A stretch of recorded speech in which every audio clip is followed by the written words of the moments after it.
Qui trouvera une femme de valeur? Elle vaut bien plus que des perles. Le cœur de son mari a confiance en elle, et c'est tout bénéfice pour lui. Elle lui fait du bien, et non du mal, tous les jours de sa vie. Elle se procure de la laine et du lin, et travaille d'une main joyeuse. Pareil à un navire marchand, elle rapporte ses provisions de loin. Elle se lève alors qu'il fait encore nuit, et elle donne de la nourriture à sa famille, et ses ordres à ses servantes. Elle pense à un champ, et elle l'achète. Avec le fruit de son travail, elle plante une vigne. Avec la force en guise de ceinture, il affermit ses bras. Elle constate que ce qu'il gagne est bon, sa lampe ne s'éteint point pendant la nuit.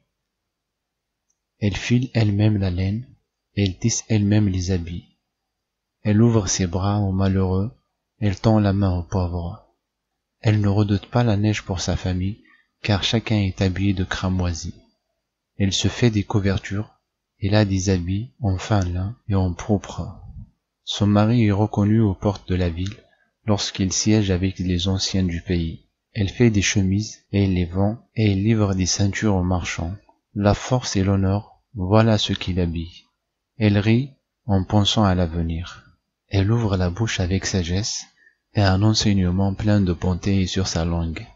Elle veille à la bonne marche de sa maison, et elle ne mange pas le pain de la paresse. Ses fils se lèvent et la disent heureuse. Son mari aussi, elle chante ses louanges. Bien des femmes font preuve de valeur, mais toi tu leur es toute supérieure. La grâce est trompeuse, la beauté est illusoire, c'est de la femme qui craint l'Éternel qu'on chantera les louanges.